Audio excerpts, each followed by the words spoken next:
ললিতা দেবীর ছেলে সঞ্জু এবং মেয়ে সুপর্ণা। সঞ্জু তার পরিবারের পুরনো সোনার ব্যবসা সামলাচ্ছে। শহরে তাদের খুব নামডাক। সুপর্ণা কলেজের ফাইনাল ইয়ারের স্টুডেন্ট। সে প্রত্যেকদিন তার বান্ধবী বিনীতার সঙ্গে কলেজে যায়। দুই বান্ধবীর খুব মিল। সবসময় একসঙ্গে থাকা, খাওয়া, পড়াশোনা করা, এসব ছাড়াও একে অপরের পছন্দ অপছন্দের মধ্যেও মিল রয়েছে। তবে দুজনের মধ্যে একটা পার্থক্য, যেখানে সুপর্ণা হলো টাকা পয়সার মূল্য বুঝতো না। সেদিক থেকে দেখতে গেলে বিনীতা 1 পয়সারও হিসাব রাখতো। কোনো জায়গায় গিয়ে সে 5 টাকা বেশি দিয়ে চলে আসবে এমন মেশে ছিল না, তাতে যাই হয়ে যাক না কেন। এমনই একদিন দুই বান্ধবী রাস্তার ধারে দাঁড়িয়ে একটি সবজিওয়ালার কাছ থেকে কুল কিনছিল। ঠান্ডার সময় টকঝাল মিষ্টি কুল খেতে কিন্তু দারুণ লাগে। এর সঙ্গে যদি একটু লঙ্কা গুঁড়ো, নুন মিশিয়ে দিই তাহলে তো আর দেখতেই নেই। কুল খেতে তো আমারও ভীষণ ভালো লাগে, তবে আমি বেশি খেতে পারি না। আমার আবার এইসব খুব একটা সহ্য হয় না। টক খাবার এমনিতেই না আমাদের বাড়িতে কেউ খায় না, বুঝলি? সে কি কথা, টক ছাড়া তো আমি খাবারের কথা ভাবতেই পারি না। সব থেকে বড় কথা হলো স্ট্রিট ফুড গুলো না একটু একটু টক না হলে খেতে ভালো লাগে না। আর এইসবের মধ্যে আমার ফেভারিট হলো ফুচকা। একেবারে কড়া করে তেঁতুল জলে ডুবানো মুচমুচে কুরকুরে ফুচকা। আহা কি স্বাদ! আমার তো কথা বলতে বলতেই জিভে জল চলে এলো। আরে আমি তো অন্যান্য খাবারের কথা বলছি, ফুচকাকে তুই এর মধ্যে ধরছিস কেন? ওটা তো একটা ন্যাশনাল খাবার। ফুচকা না হলে কি আর কারোর চলে? তুই জানিস আমার জেঠুর মেয়ের বিয়েতে আমার বাবা জেঠু মিলে ফুচকা খাওয়ার কম্পিটিশন করেছিল। আমরা সবাই সেখানে খুব মজা করেছিলাম। ও তাই নাকি? তাহলে তো কাকু খুবই কুল টাইপের রে। একদিন আমার সঙ্গে কাকুকে ফুচকা খাওয়ার কম্পিটিশন করতে বলবি, আমি সিওর আমি কাকুকে হারিয়েই ছাড়বো। এভাবেই দুই বান্ধবী কথাবার্তা বলে এবং হাসাহাসি করে। ধীরে ধীরে তাদের পরীক্ষা দিন এগিয়ে আসে এবং ফাইনাল প্রজেক্ট জমা দেওয়ার সময় বিনীতা বড় বড় দুটি ব্যাগ নিয়ে সুপর্ণার জন্য রাস্তায় দাঁড়িয়ে অপেক্ষা করতে থাকে।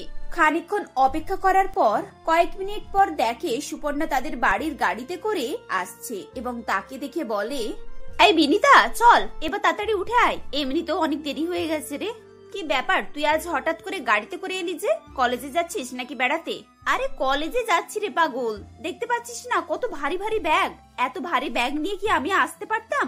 সেজন্যই তো দাদাকে ড্রপ করে দিতে বললাম। বাই দ্য ওয়ে, এই হলো আমার দাদা সঞ্জু, আর এটা হচ্ছে আমার পাগল বান্ধবী, এর নাম বিনীতা। হ্যালো সঞ্জু, তুমি তো বেশ ভালোই ড্রাইভ করতে পারো গো। আই এম সরি, আমি তোমাকে সঞ্জু বলে ফেললাম। তুমি নিশ্চয়ই আমার থেকে বয়সে বড় হবে। Extremely sorry. এভাবেই সঞ্জু এবং বিনীতার মধ্যে প্রথম আলাপ শুরু হয়।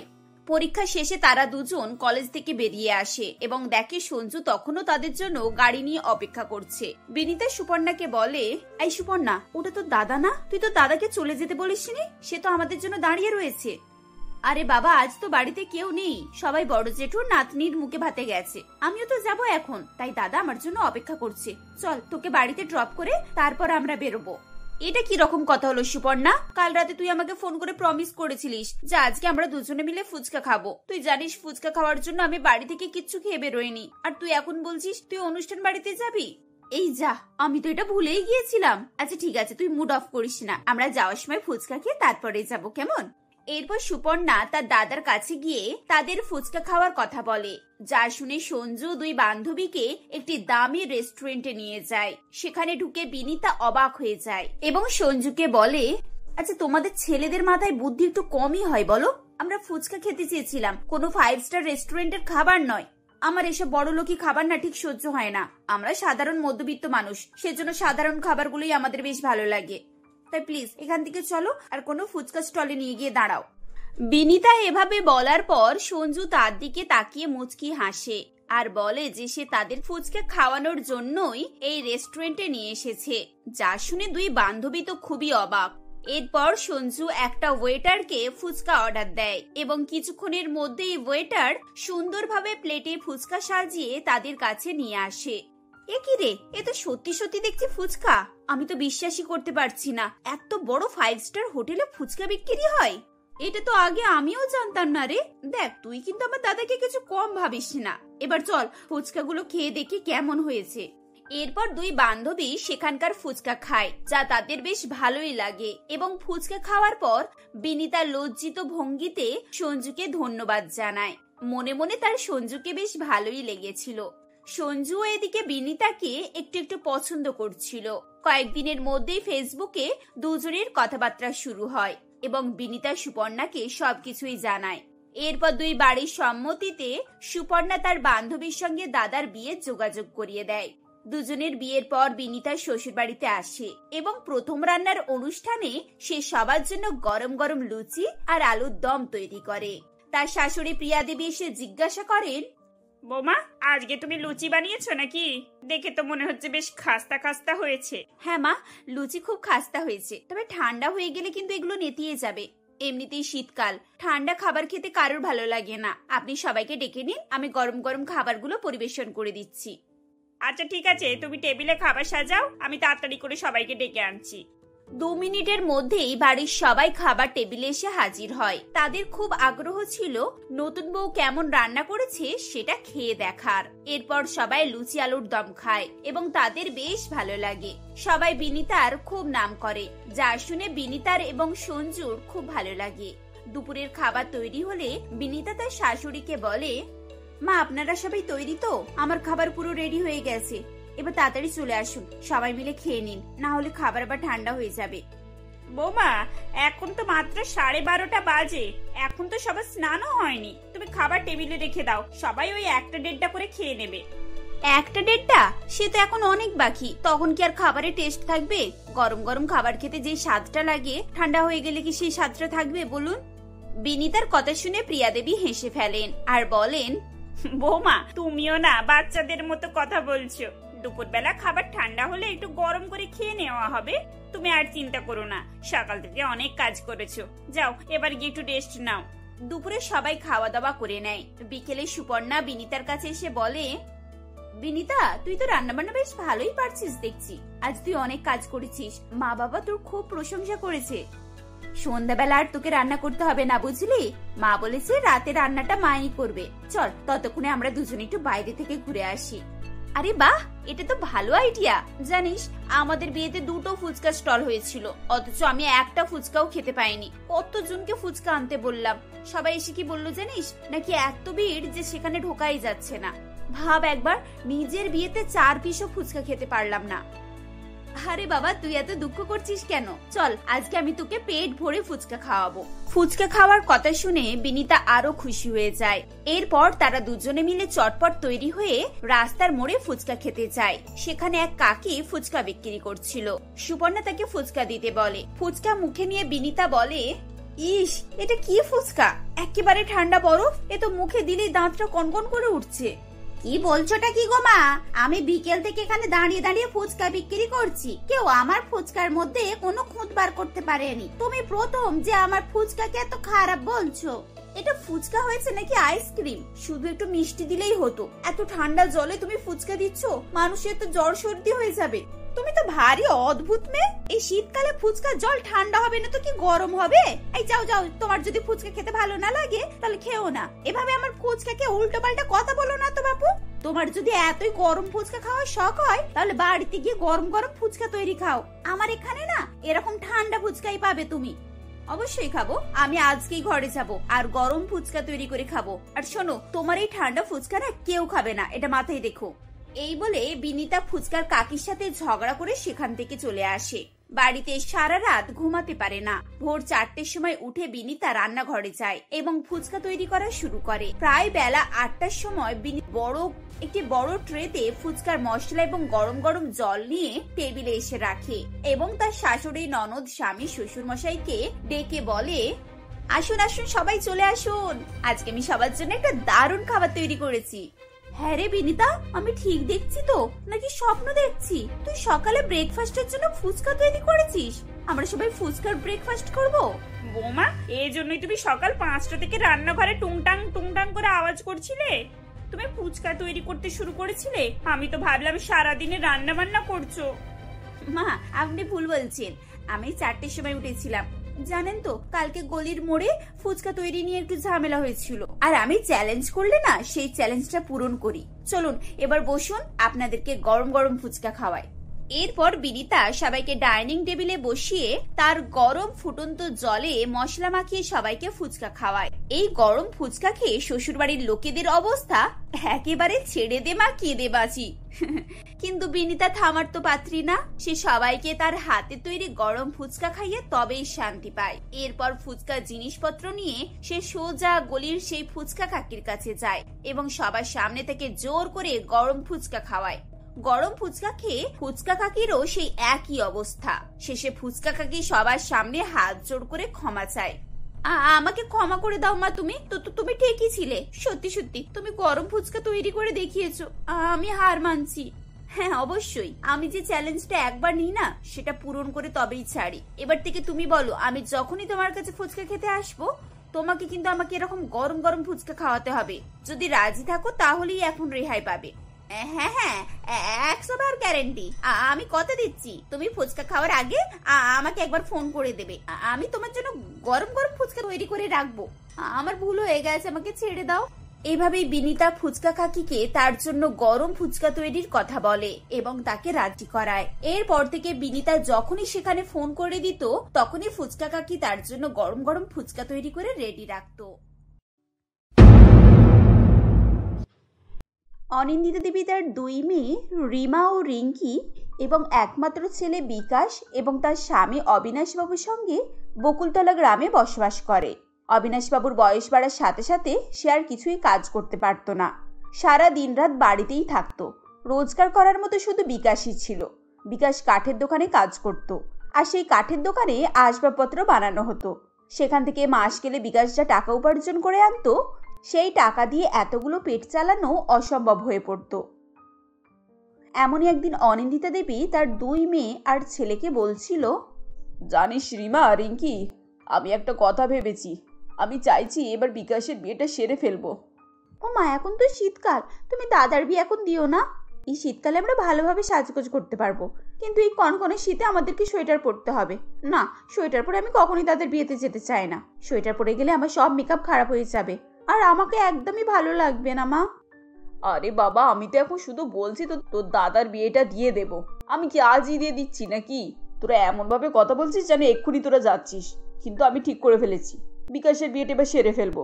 তোদের যেতে হয় যাবি, আর না যেতে হয় না যাবি। শীতের কারণে কি কারোর বিয়ে হয় না নাকি? নাকি সকলে বাড়িতে বসে আছে আর না কেউ বিয়ে খেতে যাচ্ছে না শুনি? মা, তুমি যতই যাই বলো না কেন, দাদার বিয়ে কিন্তু শীতকালে একদমই দেবে না। আর হ্যাঁ, যদি দাও তাহলে ধনী পরিবারের মেয়ের সঙ্গে দেবে, তাহলে বিয়ে বাড়িতে গেলে একটু আরাম পাবো। ধনী লোকেরা খাবারেতে কত কিছু করে, আর তার সাথে কফি স্টলও করে। তাই এমন মেয়ের সঙ্গে তাদের বিয়ে দেবে যেন মেয়ের বাবারা এই সব কিছুই করে। আহ রিমা, চুপ করতো। আর দ্বিতীয়বার যদি এরকম কথা বলেছিস না, তাহলে আমার থেকে খারাপ আর কেউ হবে না। তুই খুব ভালো করেই জানিস তোর বাবার কেমন অবস্থা, আর তোর দাদারও কিরকম অবস্থা। এরকম অবস্থাতে কোন ধনী পরিবারের বাবা তার মেয়ের বিয়ে দেবে শুনি? তোরা কি ভেবেছিস শুধু তোরাই ধনী পরিবারের মেয়েকে দেখে শুনে নিয়ে আসবি, আর তারা কি অন্ধের মতো বিয়ে দিয়ে দেবে? হ্যাঁ মা, ঠিকই বলেছে। আমি বলি কি, দাদা তো আমার ওই স্কুলের বান্ধবী পল্লবীকে অনেক পছন্দ করতো। আমার মনে হয় দাদা এখনো পল্লবীকে পছন্দ করে। তুমি একবার দাদাকে জিজ্ঞাসা করো না মা। কি সত্যি নাকি? কই, আমি তো এই কথাটা জানতাম না। তুই আমাকে আগে বলিসনি কেন? ঠিক আছে দাঁড়া, আমি তো দাদাকে এক্ষুনি ডাকছি। বিকাশ, কিরে বাবা, শুনতে পাচ্ছিস? একটু এদিকে আয় না বাবা, তোর সঙ্গে অনেক গুরুত্বপূর্ণ কথা আছে। রুমের ভিতর থেকে মায়ের কথা বিকাশ সবকিছুই শুনতে পাচ্ছিল, কিন্তু তাও বিকাশ না শোনার ভান করে চুপ করেছিল। মায়ের ডাক শুনতে পেয়ে বিকাশ মায়ের সামনে এসে হাজির হয় আর বলে, হ্যাঁ মা, বলো, তুমি আমাকে ডাকছিলে কেন? কিরে বাবা, তুই তো কই একবারও আমাকে জানাসনি। আমি তো তোর মা, তুই যদি আমাকে জানাতিস তাহলে আমি কি তোকে বারণ করতাম নাকি রাগ করতাম? আমি তো তোর বিয়েটা সেরে ফেলবো বলেই ভাবছি। তুই যদি আগেই আমাকে বলে দিতিস, শীত পড়ার সাথে সাথেই তোর বিয়েটা দিয়ে দিতাম। এখন তো কনকনে শীত পড়ে গেল। মা, আমি তোমাকে এইভাবে বলিনি। আমি ভেবেছিলাম তুমি হয়তো বিয়ের জন্য রাজি হবে না, কারণ ওরা খুব তো দরিদ্র, ওর বাবা হচ্ছে কৃষক। ভেবেছিলাম তুমি হয়তো গরিব পরিবারের মেয়েকে বাড়ির বউ করবে না। এই ভেবেই তো আমি তোমাকে বলতে পারছিলাম না। ছি ছি, তুই এই জন্য এতদিন চুপ করেছিলিস? তুই একবারও এটা ভাবলি না আমরা এত দারিদ্র, আমরা যদি আবার ধনী পরিবারের মেয়ে আনি তাহলে তো তার আরো খরচ বেশি হয়ে যাবে। আমাদের পরিস্থিতির মতোই আমাদেরকে বাড়ির বৌমা খুঁজে আনতে হবে। আর তুই পল্লবীকে পছন্দ করেছিস তো, খুব ভালো হয়েছে। ওই মেয়েটাকে তো আমার খুব ভালো লাগে। এরকম ভাবেই দেখতে দেখতে বেশ কিছুদিন অতিবাহিত হয়ে যায়। কিছুদিন পর অনিন্দিতা দেবী রিঙ্কি তারা দুজন মিলে পল্লবীদের বাড়িতে কথাবার্তা বলতে যায়। কথাবার্তা বলার পর দুই পক্ষ একটা বিয়ের তারিখ ঠিক করে ফেলে। দেখতে দেখতে বেশ কিছুদিন পর তাদের বিয়ের দিন চলে আসে। বিকাশ বিয়ে করতে চায়, তখন তার পিছনে পিছনে আরো সকলে যায়। তাতে বিকাশের দুই বোনও ছিল। রিমা অহংকার করেই বলে, ছি ছি মা, কার সঙ্গে দাদা বিয়েটা করলো? আমি তো ভাবতেই পারছি না, এত গরিব মেয়ে আমার বৌদি হবে। আমি তো কত আশা করেছিলাম ধনী পরিবারের মেয়েকে বাড়ির বৌদি করব, কিন্তু এই যে দেখছি তার উল্টো হয়ে গেল। শুধুমাত্র একটা তিরপল ঘিরে বিয়ের মণ্ডপ করেছে। এরকম আবার কেউ মণ্ডপ করে? দিদি, তুই এরকম কেন বলছিস বলতো? বেচারিরা কিছু করতে পারছে না তাই এরকম করেছে, না হলে কি কোনো বাবা এরকম ভাবে বিয়ে দিতে চায়? দেখ দিদি, তোর বিয়েতে যদি বাবা কিছু না করতে পারে তাহলে তুই তখন কি করবি? পল্লবীর বাবারও অত সামর্থ্য নেই, তাই করতে পারেনি। এই তুই চুপ কর তো, তুই ছোট হয়ে আমাকে একদম জ্ঞান দিতে আসবি না। ছোট ছোটর মধ্যে থাক, বড়দের কথাতে একদম নাক গলাবি না। তুই দেখে নিবি, বৌদি যদি সঙ্গে করে কিছু না নিয়ে যায় না, তাহলে কিন্তু বৌদিকে আমি সব সময় কথা শোনাবো। দিদি, তুই কবে থেকে এরকম হিংসুটে হয়ে গেলি বলতো? আমি তো ভাবতেই পারছি না যে তুই আমার দিদি। তুই আমার দিদি হয়ে কিভাবে এরকম ব্যবহার করতে পারিস বলতো? পল্লবীর বাবার একটা কম্বল কেনার মতো টাকা নেই, আর হিটার কিভাবে কিনে দেবে? রিমা আর রিঙ্কির কথা পল্লবীর বাবা মহেশবাবু শুনে ফেলে। সেদিন বিয়ে সম্পূর্ণ হওয়ার আগেই মহেশবাবু ধার দেনা করে মেয়ের জন্য একটা হিটার কিনে নিয়ে আসে। এরপর বিয়ে সম্পূর্ণ হয়ে যাওয়ার পর মেয়ের সঙ্গে হিটারটিকে শ্বশুরবাড়িতে পাঠিয়ে দেয়। হিটার দেখে রিমা অনেক খুশি হয়ে যায় এবং সারা দিনরাত শুধু হিটারের সামনেই বসে থাকতো। রিমা এই ধরনেরই ছিল, সে হিটারের সামনে থেকে কখনোই সরত না। এভাবেই বেশ আরো কয়েকদিন অতিবাহিত হয়ে যায়। পল্লবী বাড়িতে এসে বাড়ির সমস্ত কিছু কাজ করতে থাকে, তার উপরে আবার ঠান্ডা জলে বাড়ির সমস্ত কাজ করত, সেজন্যই তার হাত পা সাদা হয়ে গিয়েছিল। তখন সেটা দেখে অনিন্দিতা দেবী বলে, এ কি বৌমা, তোমার হাত পা এত সাদা হয়ে গেছে কেন?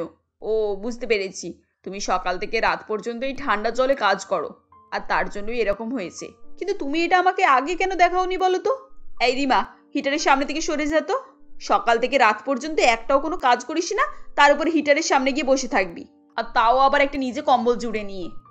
মা, তুমি আমাকে কেন এরকম ভাবে বলছো বলো তো? এই বাড়িতে তো বৌমা হয়ে আসার খুব শখ ছিল পল্লবীর। পল্লবী এখন এই বাড়ির বউ, বউকে তো কাজ করতেই হবে। আর তাছাড়া পল্লবী কাজ করবি না তো কে করবে? আমরা করবো নাকি? আর আমরা কেনই বা কাজ করতে যাব? দিদি দেখ, বৌদির খুব খারাপ অবস্থা হয়ে গেছে। আবার এই কনকনে ঠান্ডার মধ্যে বৌদি সকাল থেকে রাত পর্যন্ত ঠান্ডা কনকনে জলেতে কাজ কাম করে, আর তুই কিন্তু এটা বৌদির সঙ্গে ভালো করছিস না। রিঙ্কি, থাক না, ওসব বলতে হবে না। আমার কিছুই হয়নি, আমি একদম ঠিক আছি। আর তাছাড়া আমি কাজ করবো না তো কে করবে? কাজ তো আমাকে করতেই হবে। বৌমা, তুমি হিটারের সামনে কম্বল গায়ে দিয়ে বসো, আমি তোমার জন্য তেল গরম করে নিয়ে আসছি, তোমার হাতে পায়ে একটু মালিশ করে দেব। এই বলে অনিন্দিতা দেবী বৌমার জন্য তেল গরম করতে চায়। কিছুক্ষণ পর তেল গরম করে অনিন্দিতা দেবী বৌমার হাতে পায়ে মালিশ করে দেয়। তখন পল্লবীর চোখে জল চলে আসে। সেই চোখে জল দেখে অনিন্দিতা দেবী বলে, কি ব্যাপার বৌমা, তোমার চোখে জল কেন? তোমার কি খুব কষ্ট হচ্ছে? আচ্ছা আচ্ছা, তুমি বরং একটু আরাম করে নাও, তাহলে দেখবে তোমার অনেকটা ভালো লাগবে। মা, আমার ব্যথা সব চলে গেছে। আমার হাতে পায়ে একদমই আর ব্যথা নেই। আসলে এটা ভেবেই আমার চোখে জল আসছে। আমি আপনার মতো একটা শাশুড়িকে মায়ের রূপে পেয়েছি, আর রিঙ্কির মতো একটা বোন পেয়েছি। এটাই আমার জন্য অনেক মা। এই বলে পল্লবী কান্নাকাটি করতে থাকে। এরকম ভাবেই পল্লবীর শাশুড়ি মা আর ছোট ননদ পল্লবীকে খুবই ভালোবাসতো, কিন্তু পল্লবীর বড় ননদ রিমা তাকে একদমই ভালোবাসতো না। সবসময় বৌদিকে ছোট বলেই অপমান করত। এরকম ভাবেই দেখতে দেখতে আরো বেশ কিছুদিন অতিবাহিত হয়ে যায়। এমনই একদিন কনকনে শীতের রাতে পল্লবীর মা বাবা পল্লবীর বাড়িতে এসে ওঠে। সামনে মা বাবাকে দেখে পল্লবী চমকে যায়। মা, বাবা, তোমরা এত রাতে এখানে? তোমরা এখানে কি করছো? কি হয়েছে তোমাদের? মা পল্লবী, আমরা আর কোথায় যেতাম বল? এখানে ছাড়া আমরা আর কোথায় যেতাম? আমাদের তো আর কোথাও যাবার মতো জায়গা নেই, তাই আমরা ছুটে তোর কাছেই চলে আসলাম। জানিস পল্লবী, আমাদের বাড়িটা তো সাদামাটা ছিল। আজ এত ঠান্ডা পড়েছে বলে তোর বাবা একটু মেরামত করার চেষ্টা করেছিল, কিন্তু বাড়িটা শেষমেশ ভেঙে পড়ে গেল। আমরা কোথায় থাকবো, কোথায় যাব, কিছুই ভেবে পাচ্ছিলাম না, তাই আমরা তোর কাছে চলে আসলাম মা। পল্লবীর মায়ের মুখে এই কথা শুনে পল্লবীর শাশুড়ি অনিন্দিতা দেবী বলে, আরে দিদি, আপনাকে অত চিন্তা করতে হবে না, আপনি এখানে এসে ঠিকই করেছেন। আসুন আসুন, এটা তো আপনারও বাড়ি, আর তাছাড়া আপনি আপনার মেয়ের বাড়িতে আসবে, এটাতে আমার ভয় পাবার কি আছে বলুন তো? আসুন, ভেতরে আসুন, বাইরে অনেক ঠান্ডা, বাইরে দাঁড়ানোই যাচ্ছে না। এই বলে অনিন্দিতা দেবী পল্লবীর মা বাবাকে বাড়ির ভিতরে নিয়ে আসে, তারপর তাদের সাথেই শুতে নেয়। কিন্তু একটা কম্বল হওয়ার কারণে অতজনের গায়ে মোটেও ঢাকা পড়ছিল না। কারোর হাত বেরিয়ে যাচ্ছে, আবার কারোর পা বেরিয়ে যাচ্ছে। এরকম ভাবেই দুদিক দিয়ে টানাটানি হচ্ছিল। দেখতে দেখতে সকাল হয়ে যায়, কিন্তু তাদের কারোরই ঘুম হয়নি। সকালবেলা বিকাশ কাজে বেরিয়ে যায়। রিমা তাদেরকে অনেক রহস্যের সাথে বলে, আচ্ছা বলছি, আপনারা এখানে কতদিন থাকবেন? এটা তো আপনার মেয়ের বাড়ি, এখানে থাকা কি আপনাদের শোভা দেয়? রিমা, তুই নিজেকে কি মনে করেছিস বলতো? তুই কি ভাবিস তুই ধনী পরিবারের মেয়ে? তুই যদি এটা ভাবিস তাহলে এই ভাবনাটাকে মাথা থেকে সরিয়ে ফেল। দেখ, আমাদের যদি বাড়ি ভেঙে যেত আর আমরা যদি তোর শ্বশুর বাড়িতে গিয়ে থাকতাম, তুই কি তখনও আমাদেরকে এইভাবেই কথা বলতিস? ওনারা এতদিন হলো আসেনি, কিন্তু আজ একটা সমস্যার কারণে ওনারা আমাদের বাড়িতে এসেছেন, না হলে কি আসতো নাকি? আর তুই ওনাদেরকে এরকম ভাবে অপমান করছিস। দিদি, এখনো সুযোগ সময় আছে। তুই এখনো নিজের ভুলটাকে শুধরে নে, নাহলে সকল বড়দের অভিশাপ লেগে যাবে তোকে। তাহলে তোর বিয়ে হওয়াটা অসম্ভব হয়ে পড়বে, আর তোকে সারা জীবন মায়ের বাড়িতেই থাকতে হবে। তখন তুই হাড়ে হাড়ে টের পাবি। সবাইয়ের মুখে এই কথা শুনে রিমা তার নিজের ভুল বুঝতে পারে। তখন সে পল্লবীর বাবা মা এবং রিঙ্কি আর তার নিজের মায়ের কাছে ক্ষমা চেয়ে নেয়। সেদিনের পর থেকেই রিমা বৌদির হাতে হাতে সব কাজ করে দিত এবং বৌদির সাথে রান্নারও জোগাড় করে দিত। ঠান্ডা জলে বৌদিকে আর কোনো কাজই করতে দিত না, সবকিছু নিজেই করে নিত। এরকম ভাবেই সকলে মিলে হাসি খুশিতে দিন কাটাতে থাকে।